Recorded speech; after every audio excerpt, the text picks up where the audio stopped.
Hi, everyone. Thank you so much for joining us today. We're going to start maybe 2 minutes after the hour, just to allow as many people to join us as possible. So just hang in for just a couple minutes.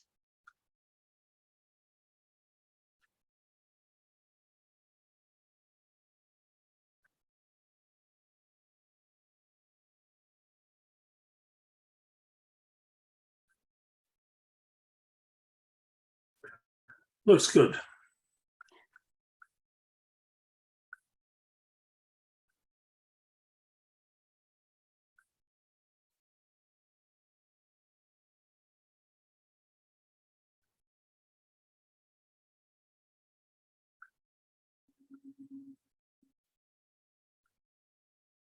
We're just going to wait maybe 1 more minute, and then we'll get started ASAP.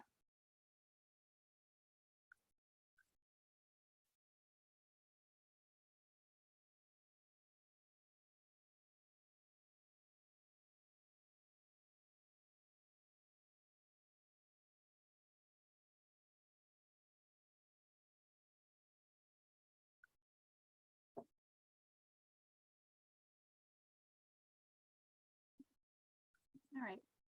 So I think in the interest of time, we're going to get started. Hello, everyone. Thank you so much for taking time out of your busy day to join this webinar, Protecting Lake Ontario, a National Marine Conservation Area Initiative. My name is Sam Cava. I'm a Nature Network organizer at Nature Canada, working on protected areas initiatives, including the one you'll be learning about today. I'm currently speaking to you from unceded Algonquin Anishinaabe territory in Ottawa, Ontario. I'm also joined by Gary Srinivasan, Director of Policy and Campaigns at Nature Canada, as well as John Hirsch, President at South Shore Joint Initiative, both of whom you'll be hearing from very soon. For those of you who are not familiar, Nature Canada is a national conservation charity, one of the oldest in Canada. We work with a network of over 130,000 members and supporters and more than 1,000 nature organizations to help Canadians defend, discover, and restore nature. We have a long-standing partnership with South Shore Joint Initiative, who for many years have worked to protect the Prince Edward County South Shore.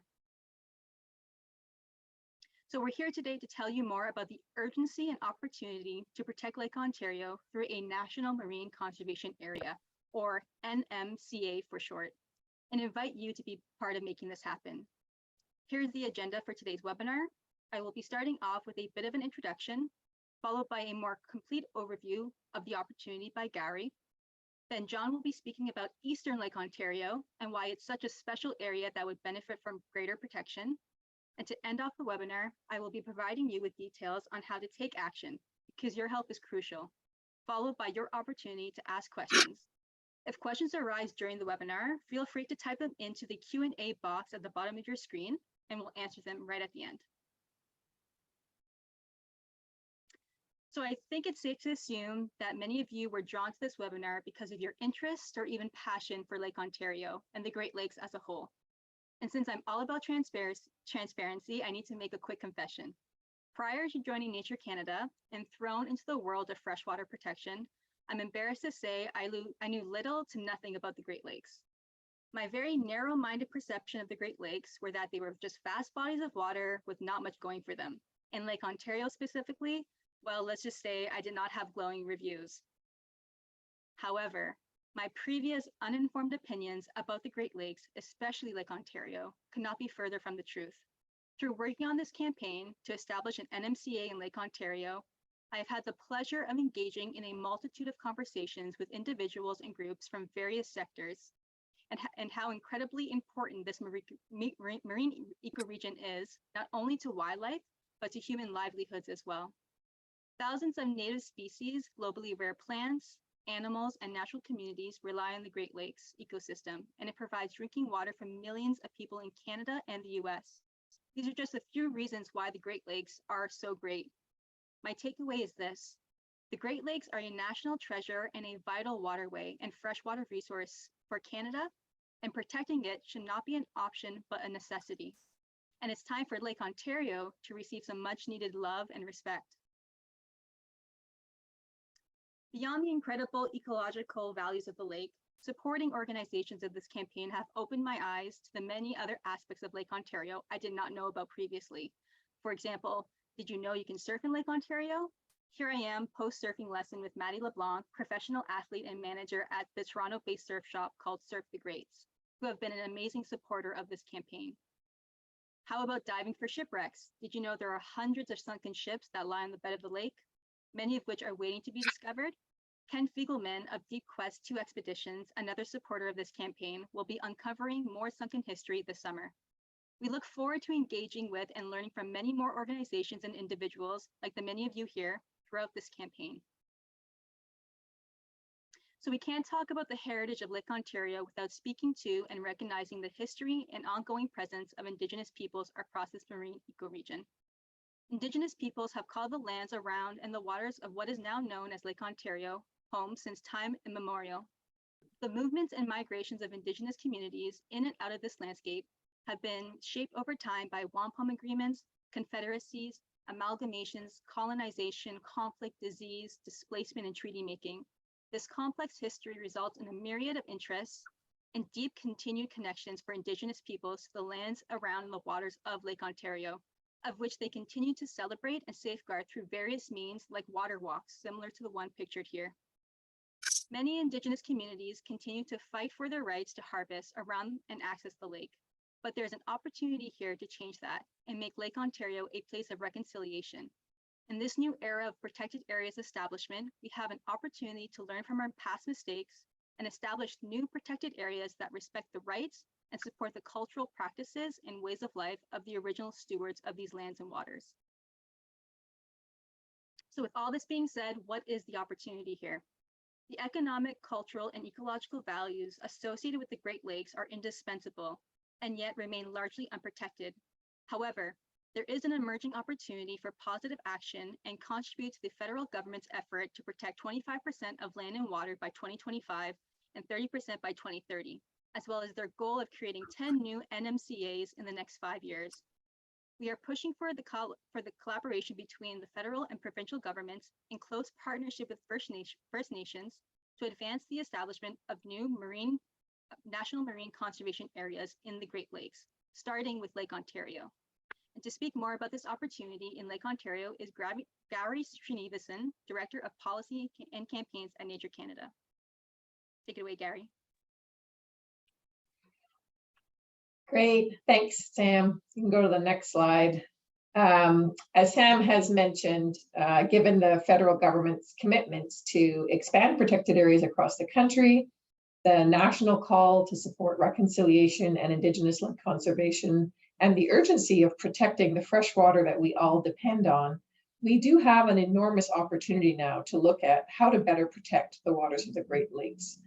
So we're looking to grow support for this goal with your help, starting with a National Marine Conservation Area, or NMCA. As Sam has said, we'll often slide into that acronym. We want to start with an NMCA on Lake Ontario. Next slide. So what is an NMCA? I'm going to tell you a little bit about what they are, what benefits they bring, kind of the process for how we get there, and then we're going to hear a little bit more about some of the key features of the lake from John at SSJI. An NMCA is a federal designation from Parks Canada that is used across the country to protect both marine and freshwater ecosystems, so both ocean and freshwater. National marine conservation areas are basically like national parks for the waters. And each of the Great Lakes is a distinct marine ecoregion. The federal government has made it a long-term goal to ensure that each of these lakes is represented with an NMCA. But there are currently only 2 NMCAs in the Great Lakes region. There's the Fathom 5 Marine Park in Georgian Bay, which is quite small, and the Lake Superior NMCA, which is quite large, that was established back in 2015. It leaves Lake Ontario and Lake Erie, the lower Great Lakes, unprotected, and that needs to change. If we can get progress towards protecting Lake Ontario, it can set the stage for other lakes to grow their protection as well. Next slide. So what areas could or should the National Marine Conservation Area cover? As we'll see in a moment, it's really way too early in the process for anyone to begin drawing lines on a map for what the Lake Ontario NMCA might look like. We're still years from that. But to give you a sense, you can see throughout this whole blue area of water on the map, the possible region just in the eastern side, and really you can see what's at stake for nature in just this eastern part of the lake, which is the region that Parks Canada has identified as a candidate for an NMCA. These waters include no less than 6 critical important bird areas, as we call them, IBAs, stretching from Presqu'île Provincial Park all the way to Wolfe Island, and that includes Prince Edward County, which we'll hear more about shortly. This region is a biodiversity hotspot, and it is critical for many at-risk water species, from fish to turtles to essential pollinators like butterflies and migratory birds. Next slide. So what are the benefits of putting an NMCA in Lake Ontario? Some of you may be aware just how far the Great Lakes have come from a strong state of pollution, despite the many challenges that we've been through. There has been wonderful progress in improving their health over 50 years, but there's still a long way to go.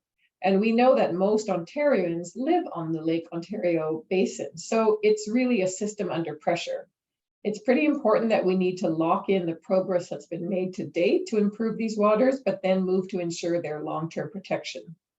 An NMCA designation will bring in federal investment to protect the nature that thrives there now, and long-term stewardship dollars that can continually ensure that these crucial freshwater habitats are protected and restored where that's needed, ensuring that future generations can benefit from ongoing improvement of the health of these waters. As mentioned, the region is important for many endangered and rare species. And so really in a world where we have 1 million species facing extinction, conserving this biodiversity hotspot is crucial for nature. Establishing a National Marine Conservation Area is also an opportunity, as we've mentioned, to maintain and improve Indigenous use and stewardship of the lands and waters in full respect of the rights of local First Nations. And finally, an NMCA can also protect other aspects of cultural heritage. Sam mentioned hundreds of shipwrecks in the lake, and there are many still to be discovered. An NMCA would ensure that these wrecks are preserved and protected for all to both enjoy and learn from into the future. Let's look at the next slide. Just a quick snapshot. What does an NMCA allow or regulate? So the National Marine Conservation Areas allow sustainable economic use of the waters, including for commercial and recreational fisheries, as well as shipping. Recreational use of the site is also a permitted activity, as this has minimal impact on species and habitat. Certainly maintaining Indigenous use and stewardship of lands and waters is an important objective for Parks Canada of NMCAs, and it will be critical to uphold these commitments in any new protected area being established in the Great Lakes, including respect for Indigenous priorities as it relates to management of the NMCA. There are, of course, also activities that would not be allowed on the site following designation because they are not consistent with the objectives of managing the area for conservation. This would include drilling in the lake bed for extraction like oil and gas or mining. It would include trawling the bottom of the lake as well as dumping on the waters. These would all be prohibited. Next slide. So how does a designation happen? How do you get an NMCA? With this slide, I just kind of want to give you a sense of the formal process steps. Right now, we are early in the process. We're in the site identification phase, meaning that a site has been identified in Lake Ontario, but there has not been a formal initiation of the project by any level of government. We know that there is high interest in establishing an NMCA in the Great Lakes, and Nature Canada is currently now advocating that the provincial and federal government work together to initiate that next step, the feasibility assessment phase. This would be a 1 to 1.5 year phase where a critical element would be detailed consultations with both First Nations as well as local communities and stakeholder groups. Following a feasibility assessment, there would be a negotiated agreement to establish the site and its boundaries and formalize a management plan. And then lastly, the area would be protected with legislation. So we're at the very beginning, and our campaign, hopefully with your help, is focused on asking the federal and provincial government to start that feasibility assessment process and to start it this year in 2022. It's critical both to ensure the safety of nature And if this NMCA is to contribute to reaching Canada's target of 25% protection of land and fresh water, this feasibility assessment phase must start right away. Next slide. Just to say, for our part in the campaign, we've been conducting outreach to First Nations in the area to better understand their priority. We've been hard at work reaching out to stakeholders from the region, from museums and divers and surfers, community groups like the Lions Club, farm groups and commercial fisheries. And we're connecting with local nature groups in the region, like our partners at the South Shore Joint Initiative. It's going to take all of us pulling together to make sure the lake is protected. The reception to the idea of having a national marine conservation area to date has been extremely positive, but we're going to need more support to get that feasibility assessment process underway in a timely way, including to help determine what the boundaries could be. We think the eastern part of the lake is at least one key part of any future NMCA, and I'm going to let John explain why. And the next slide, my last slide, is just to give you information to end by saying that we have a lot more information on the NMCA, its potential, the process for achieving it, and what's at stake for nature in this report. So please check it out, and we're dropping the link to that in the chat as we speak. So that's a bit of an overview of what is an NMCA and how we might get one. And now I'll turn it over to you, John, to talk about what's at stake in the eastern part of the lake in Prince Edward County. Thanks very much, Gary. I'd first of all like to start off by thanking the Nature Canada for this opportunity to participate in what is hopefully an educational session for all those online. Indeed, in no other part of Lake Ontario is there a greater confluence of land and water than Prince Edward County.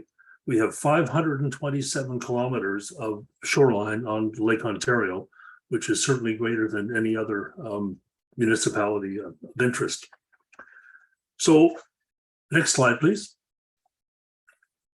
Back in 2018, the South Shore Joint Initiative was formed, and here are the logos of the 9 organizations who came together to partner with us. The strength of this partnership and the amazing advice and assistance we've received from, in particular, Nature Canada, have actually produced early results, as many of you folks know. The province is about to designate the first conservation reserve in 20 years on the South Shore, converting the Ostrander Point Crown Land Block and the Point Peter Provincial Wildlife Area into an official conservation reserve. Next slide, please.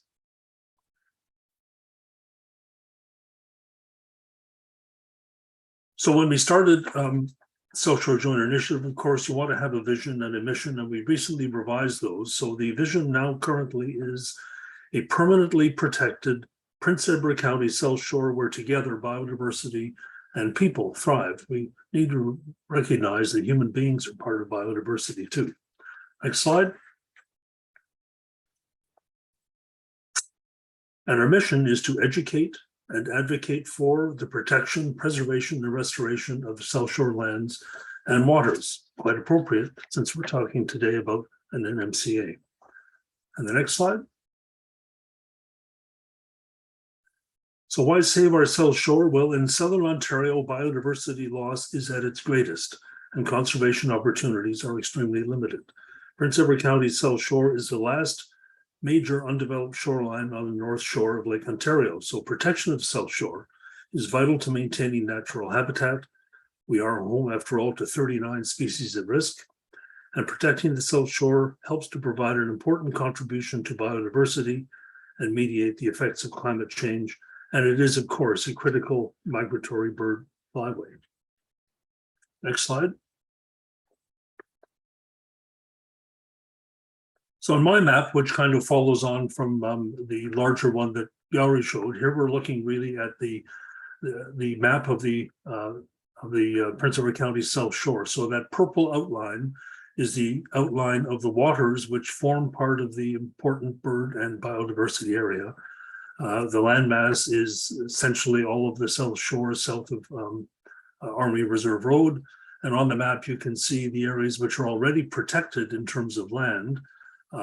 Starting at the top, the Prince Edward Point National Wildlife Area, the Ducks Unlimited land, Little Bluff Conservation Area, the NCC's lands at Ostrander Point and the Maple Cross Coastline Reserve, the Miller Family Nature Trust in the middle.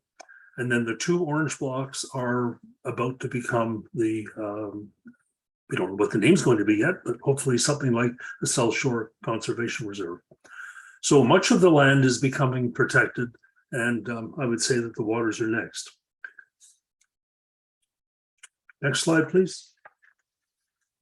So we've mentioned biodiversity. Well, what is biodiversity? Well, when we started SSJI, we spent quite a bit of time trying to develop definitions, because this really is important when we say we want to protect or preserve biodiversity.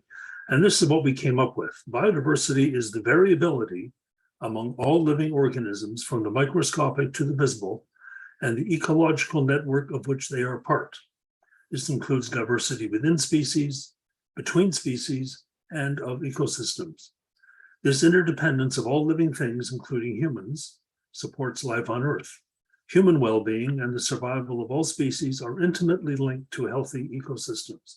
Every species in decline demonstrates how important the links of biodiversity and the ecosystems that sustain us are.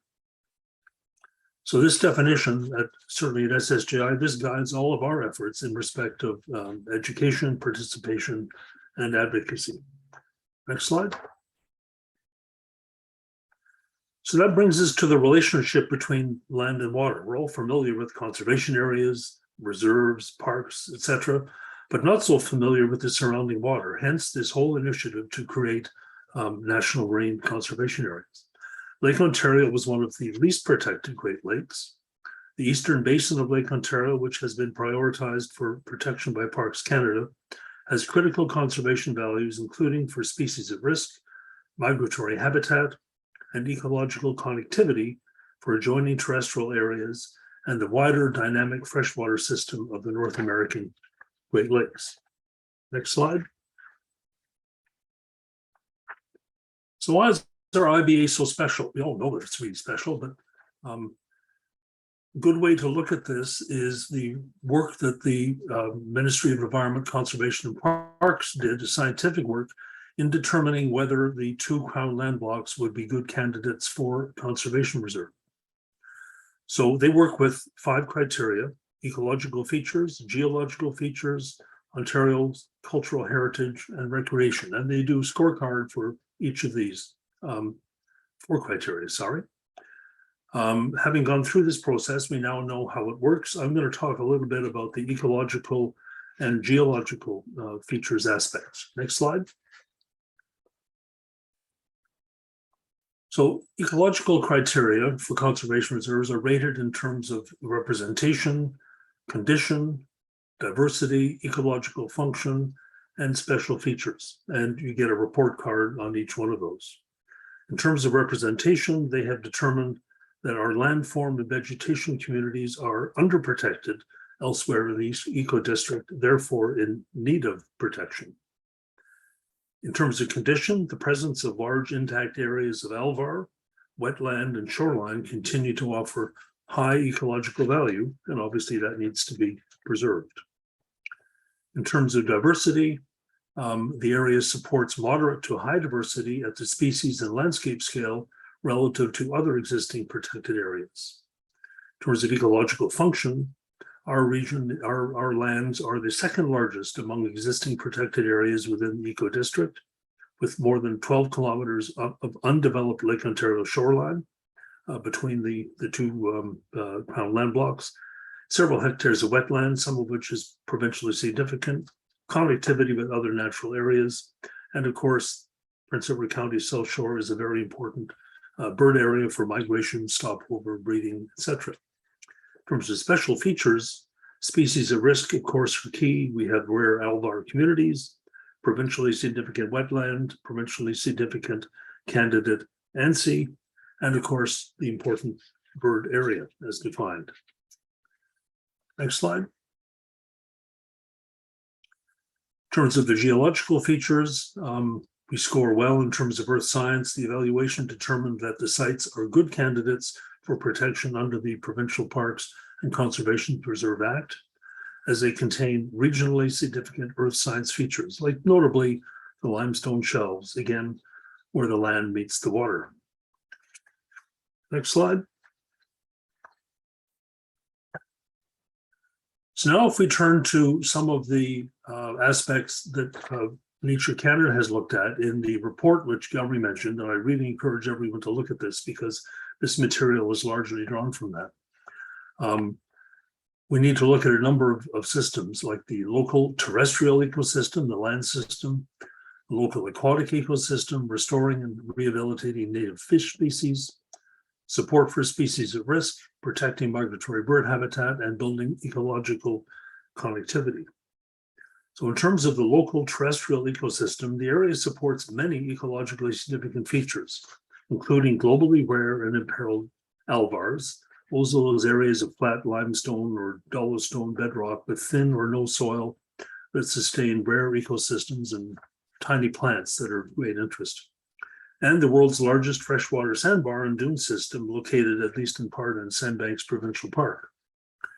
The unique conditions of this region make for a perfect environment for rare species to thrive, some of which occur in few other habitats in the world.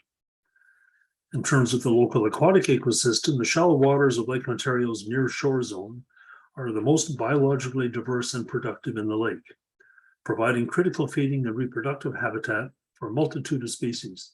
Consequently, this area hosts the highest diversity of fish species. More areas of high ecological value have been identified in Lake Ontario than in any other North American Great Lake. And looking at restoring and rehabilitating native fish species, protected areas that prevent habitat alteration have been found to contain a higher number of fish species. However, necessary protections of aquatic habitat are lacking throughout the Great Lakes. The lack of protection and slow pace of restoration of fish habitat is one of the greatest threats to the recovery of freshwater and nearshore aquatic species. Freshwater fish are particularly threatened by habitat loss and degradation from contaminants, land use impacts, and aquatic invasive species, or AIS. So we need support for species at risk. Protecting and recovering species at risk in their habitat is a key component of conserving Ontario's biodiversity and is one aspect of the Ontario Great Lakes Strategy, which supports community work to protect Great Lakes habitat and native species. Species at risk play a key role in Lake Ontario's ecosystems, and ensuring the protection of important habitats is crucial in their recovery and protection. An NMCA would be a crucial conservation tool, as the designation would mean increased protection for species habitats and measures to prevent the introduction of AIS and prevent broader shoreline and water disturbance. Which brings us to one of my favorites, and that's protecting migratory bird habitat. The IBA encompassing Prince Edward County South Shore is the largest in eastern Lake Ontario, followed closely by Wolfe Island. It extends eastward from Point Peter to Prince Edward Point, covering 91 kilometers of combined land and nearshore waters and 30 kilometers of shoreline, which is one of Lake Ontario's few remaining undeveloped shorelines. At Prince Edward Point, nearly 300 bird species have been recorded, including tremendous numbers of white-winged scoter and long-tailed duck during migration and parts of the winter. These species numbers are often captured during migration, with individual numbers reaching from 10,000 to as high as 70,000 in the case of dark-eyed junco. Now, when we look at building ecological connectivity, which is really important, protected areas are significantly more effective in biodiversity conservation when they form a part of a greater ecological network. These networks connect species populations, maintain ecosystem function, and allow for the unimpeded movement of species and the flow of natural processes that sustain life on Earth. Prince Edward County is under moderate stress at the present time from loss of tributary connectivity, which is impeded by barriers along its length. In urban areas in particular, shoreline alteration negatively impacts natural processes while disrupting connectivity of coastal habitats and contributing to wetland habitat loss. Development has hardened about 25% of the county's shoreline, which can reduce coastline resilience, among other impacts.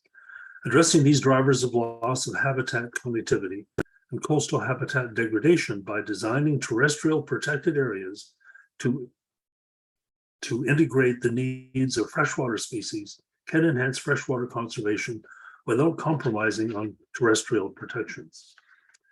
And my last slide, please. So there are threats, of course, and safeguarding against the threats will be important, and that's where an NMCA, comes in.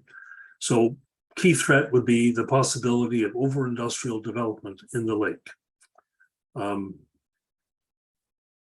Folks may know that the new county official plan provides significant protection for the South Shore, protecting from over tourism development and so on.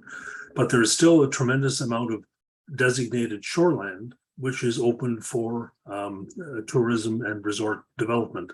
So we need to be concerned about that and any other type of industrial development, in the lake or on the shore.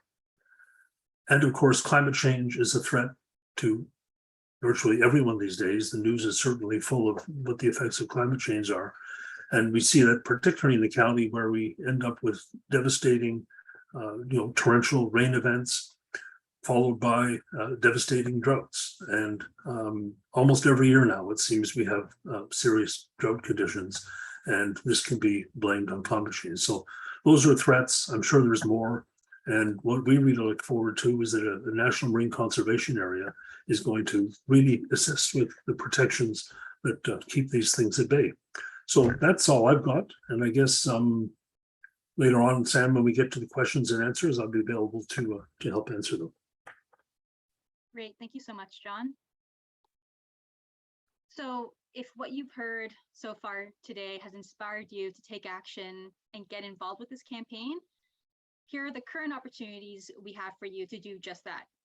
So the first option is to send a letter of support for this initiative as an individual to the Minister of Environment, Conservation and Parks, David Piccini, and the Minister of Environment and Climate Change Canada, Stephen Guilbeault. So by clicking on the first link provided in the chat, so right now my colleague Michaela should be inserting a link. Once you click that link, you'll see that the letter is pre-written by Nature Canada, and all you have to do is fill in your personal information in the box to the right, and the letter will be sent to the ministers on your behalf. So these letters are going to be sent until the feasibility assessment is announced. So hopefully sooner rather than later. So that's option one. Option two, so if you're affiliated with an organization and think that your organization might want to showcase their support on a group sign-on letter, then the second option is for you. We are currently looking for organizations to contribute their name and logo to be added to a group sign-on letter of support sent directly to Minister Piccini and Minister Guilbeault as well.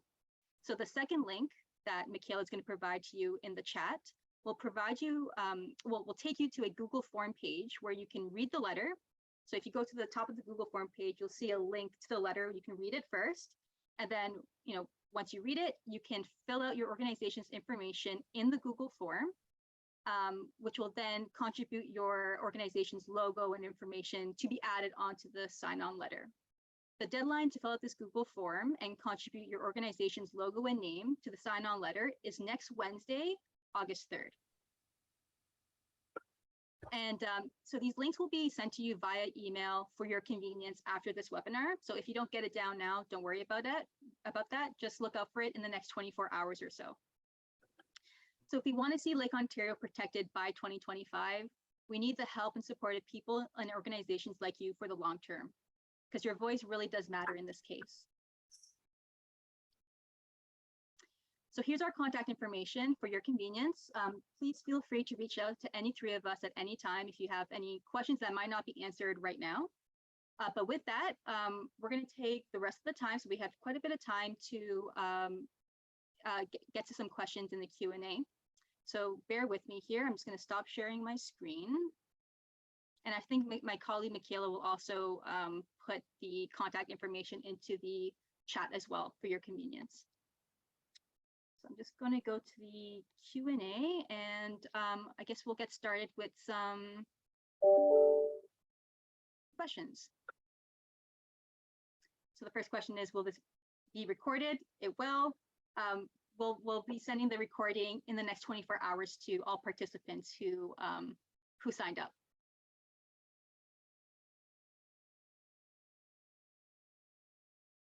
So the first question we have is or has the impact of road salts on Lake Ontario been studied?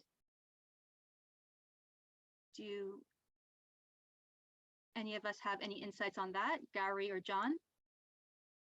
I don't know if it's been studied in any depth, and that would probably be a good idea. But I do know that certainly in terms of Picton Harbor, where there has historically been the major salt transfer operation, road salt.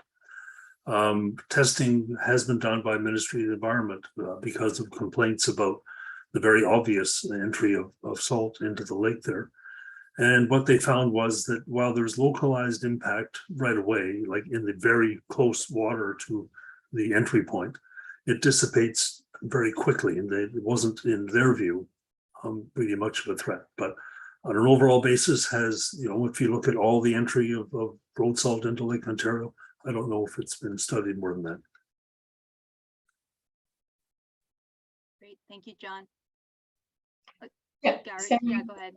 I just wanted to say that there are some questions that I also answered a little bit in writing, so they're in the answered column. So just not to lose them in case others want to, an opportunity to bring more. But there was an early question asking for information of some of the key partners in this initiative from Doug. And I was thinking whether you meant the key partners in the creation of the NMCA, which is a formal government process, and the key partners there. It's led by the federal government through Parks Canada, but they need to work collaboratively with the Ontario government, because Ontario, of course, has authority and jurisdiction over things like the management of fisheries, and they currently have authority over the lake bed. So it's an intergovernmental cooperative process, but it would become the main partner in the end for the overall management of the lake would be led by Parks Canada. And then there's an important open question as they undertake their obligations for consultations with First Nations about what the priorities and interests are of various nations that could end up having an influence over how the initiative is managed. But if you meant who are some of the key partners kind of in this agitating campaign, we are really interested in gaining more support. We've had great interest already. Sam mentioned some of the small organizations who we named in the slide presentation, from the surf organization and the shipwreck organization. We've been working with the museum in Prince Edward County. There are a number of organizations who have been helping us to sort of document, make the case, talk about the importance of the waters to different communities. SSGI, of course, is a huge partner in this and has been part of outreach to the provincial government. And we're looking to grow it. And so that's why you've got the invitation through those sign-on letters that Sam identified. So people can sort of be partners in a big way through mobilizing their organizations and their members, or if, depending on the scope of your capacity, if you just want to kind of raise your hand and engage by raising your voice with decision makers, we have some of those tools like the sign-on letters. So different opportunities for people to be involved in the initiative. And I just wanted to make sure, I hope that answered the question that was on the other side. Get back to you, Sam. Great, thanks, Gary. On that note, though, are you able to elaborate a bit more on the federal and provincial government's perspective? Yeah, any insights on that? Yeah, I mean, well, we know that Parks Canada has this as an objective to kind of have an NMCA on Lake Ontario. It's been on the books for a long time, also on Lake Erie, and our concern is that we need to see movement on it. And for that, they'll need to collaborate with the Ontario government. We have some early initial signs from the Ontario government that they would see this as complementary. John spoke about the terrestrial protection that the provincial government has been willing to get going in terms of the Crown lands in Prince Edward County. And so the win-win scenario of having the adjacent waters also protected and covered through ongoing investments federally is seen positively, but we still haven't seen actual action yet. So in our view, the lake's not protected until the lake is protected. And so they have, formally said they're open and interested, but I think they need to see a groundswell of public support that we want movement on this now, and we want to see action this year for that feasibility assessment to get underway. Great. So just looking at other questions here. So here's a question for you. So are there any implications for the watershed rivers feeding into the proposed area? Might it mean help to protect or restore them? Yeah, I think, you know, what I love about this question is the questioner obviously has strong knowledge about the interconnections of our water systems. The lake is really connected to the rivers, the tributaries that feed it. And of course, the fresh waters eventually run into the ocean. And so it's really good that we always have these systems way of thinking. Formerly, the National Marine Conservation Area, the management and the sort of attention to the conservation would be restricted to the boundaries of where they decide it would be in the lake. So the NMCA wouldn't bring any specific action, I don't think, into tributary rivers, but they have to monitor for the point about once it's designated and federally protected under legislation, they have to be monitoring for how to maintain the health and vitality of that ocean, of that lake. And so I think it will help raise important questions about the health of the rivers. So the legal protection wouldn't extend out to other tributaries, but that would be part of what they would be needing to monitor is the points of entry, water levels, how things are being affected. And more broadly, I would say that the federal government has quite a few commitments in their election platform around freshwater protection and improving fresh water. So I think there's a lot of scope for us to grow attention to conservation of the rivers, even if not formally through the boundaries of the National Marine Conservation Area. I hope that helps. Great. So let's get into a bit more of the diversity of Eastern Lake Ontario. So there's a question here. The rich diversity of fish species in Lake Ontario outlined by John is impressive, but probably isn't as well known as it should be. Are there ways to promote this going forward?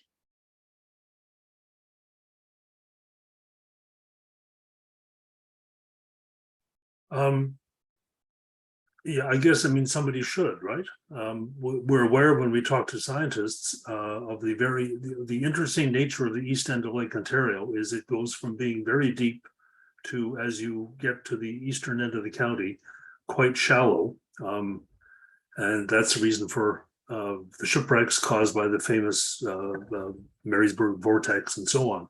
But that's that shallower water is what promotes different fish species, and why we still have a successful commercial fishery around the county.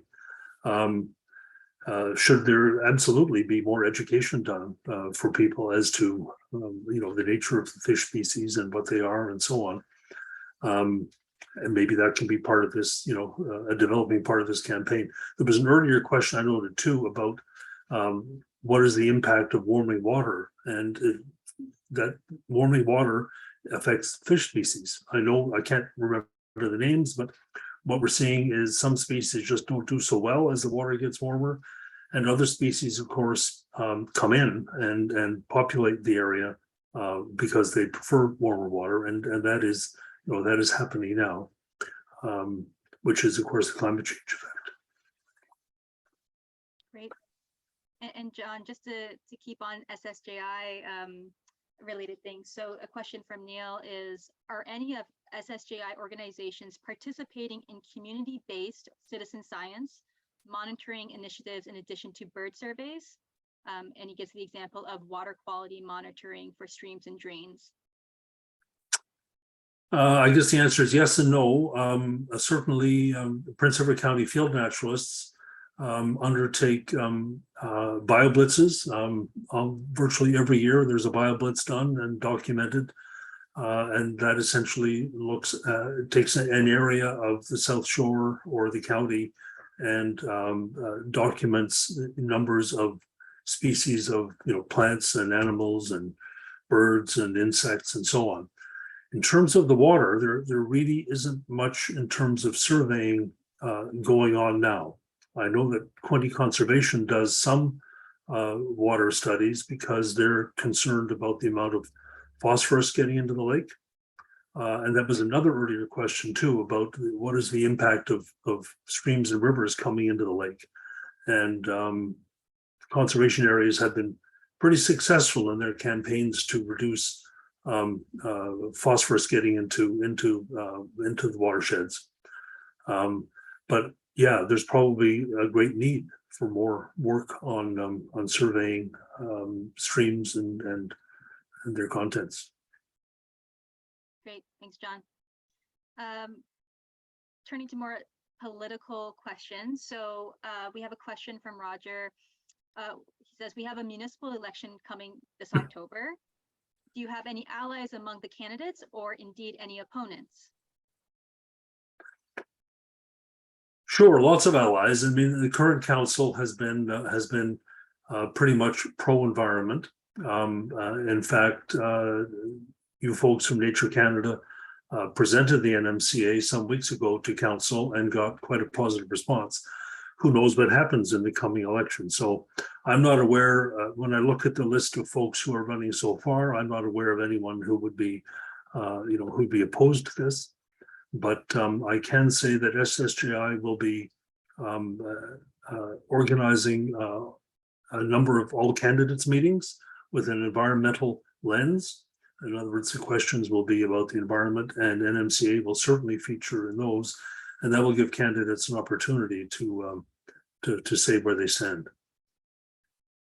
Great, thanks, John. I'll just add that we've had a strong letter of support also from the Brighton mayor, and the notion of the importance of municipal levels of government sending a signal about the importance of this as a local priority to the provincial government is a very good one. And so I would encourage people to be raising it in the context of their discussions with local candidates and looking for possibilities of how their councils can be formally indicating their support for that. There was an earlier question also about, can the provincial government send a letter of support for this initiative? And yes, what we need formally is for the Ontario government to indicate it's interested and willing to engage on this with the federal government. So we have our own sense that they will likely be in a position to do this, but haven't seen it yet. And again, that's why we're really urging you to join our letter writing campaign.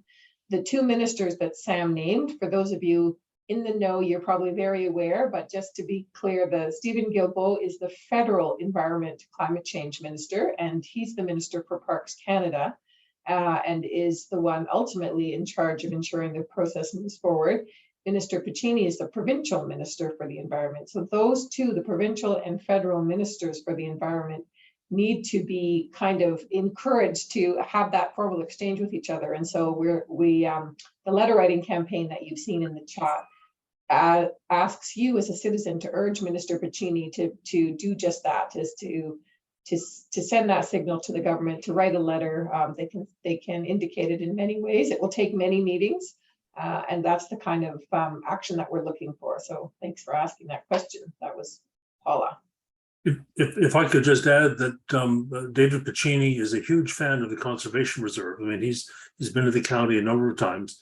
When we met with him at the end of January out at Point Peter for a photo op in the snow, he dazzled me with his knowledge of the status of the reserve project and his knowledge of the county.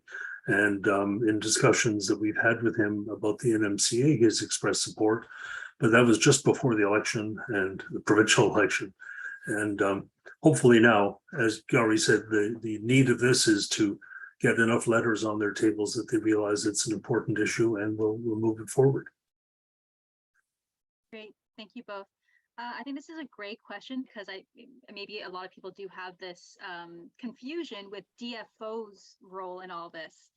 So we have a question from Jamie. Have you communicated with Fisheries and Oceans about this initiative at all? Are they supportive?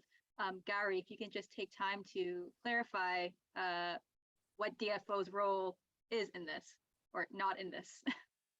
Yeah, so it's a good question because there are formal protection instruments that different departments of the government has. The DFO is largely, for example, creates marine protected areas through the Oceans Act and in the ocean context. So the freshwater NMCA is an Environment Canada responsibility through Parks Canada, its agency. So DFO would not be engaged in this freshwater lake protection, but we do have a lot of engagement and need to connect with DFO in order to have strong protections for both wide oceans and then NMCAs. Yeah, there are saltwater NMCAs as well that happen, and other kinds of protected areas like fisheries closures and other mechanisms that DFO has. So it's a good thought, and the short answer on this initiative is no, they're not relevant for this one. Thanks, Gary. So we have a question about possible industry pushback. So the question is, what are your thoughts about industry pushback to this request, and how might we address that? Yeah, I can start with that. I mean, we, you know, in the history of protected areas generally, that's not an unheard of concern, of course, and so we'll have to watch for it. To date, we have a managed commercial fishery on the lake. There's both commercial and recreational fishing. There is commercial shipping. There is, you know, tourism along some parts of the lake. And so, as John said, we want the NMCA. The NMCA will ensure a strong standard of thinking about what are sustainably managed economic activities for the lakes. But there are a number of activities that would be allowed. We have the example of the NMCA on Lake Superior, where there continues to be active fishing. The province continues to manage the fishing. That's kind of an arrangement that the province and the feds worked out between them. So to date, our engagement and connection with industry groups has continued to identify kind of support for this initiative, and even an interest from the part of some of the fishing families, because they have a strong conservation concern themselves. How do we ensure healthy fish stocks for the long term? We all know that when nature dies, if the fish stocks die, it's not good for any of the fisheries. So to date, there is no, we have not seen any industry pushback. We want to make sure that there's lots of open dialogue that doesn't set up kind of any alarms about what the NMCA could be. We have 2 other active NMCAs on other Great Lakes.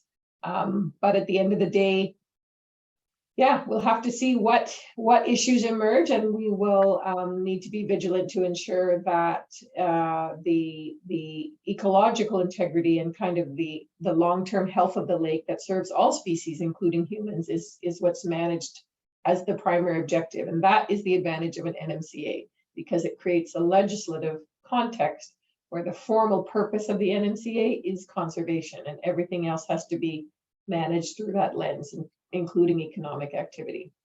So we're feeling pretty good for now, and have done some outreach, and the formal part of the feasibility assessment will help check that kind of stakeholder consultation that the government will do. Excellent, thanks, Gary.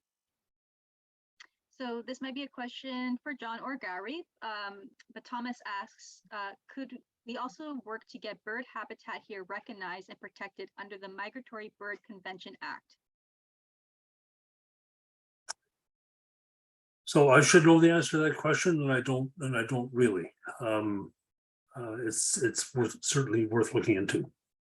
Seems to me when we were fighting the wind turbines and tried to use the migratory bird convention, that didn't have any weight at all with the tribunal, but that's not to say that it shouldn't be looked into for other forms of protection. Yeah, I can comment that the Migratory Bird Act is not a super strong instrument. We're pleased that they have recently, the federal government has recently updated the regulations, trying to clarify what would qualify, you know, what are areas, what are key bird species that need to be listed, whose nests need to be not disturbed, and trying to protect against what they call incidental take. So I would say, you know, the Federal Migratory Birds Act is currently in force. It exists, so it does provide some level of protection, but the ability to sort of use it in a reactive way as a tool is less clear. They have not done a lot of enforcement with that act. So it's kind of like a rusty tool in the toolkit, and one I think in the long term that as a community we need to improve and strengthen. But I will give credit where credit is due, that the regulations, after, you know, decades of being out of date have been very recently overhauled, and there's a lot more clarity now, both to protect and recognize Indigenous access and relationships, and to clearly identify a number of species whose nests need to be protected during at all times. And that includes, for example, the pileated woodpecker, which was a bit controversial. There was a whole question of whether they would be included, their nests would be included, because of course, as we all know, their nests are trees that stay there permanently. The holes are there and many birds use them. So it was a critical nest, kind of like a keystone species to protect. So some recent strengthening there of that act, but a ways to go. Thanks, Gary. So we have a question, a follow-up question from, oh, I lost my place, Paula. If there's an opportunity here, Gary, for you to elaborate a bit more on what the process between the provincial and federal government might look like. So does it look like the provincial government sending a letter of support to the federal government? Is there any, can you elaborate a bit on what that processes might look like? Well, the next formal step is actually an agreement to launch the feasibility assessment. And so we would love to see something in writing from the provincial government to the federal government indicating support to launch that feasibility process.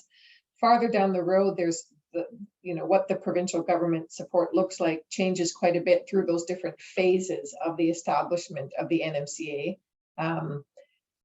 As I say, towards the end, an example is, of course, that they actually have to cede authority to the lake bed.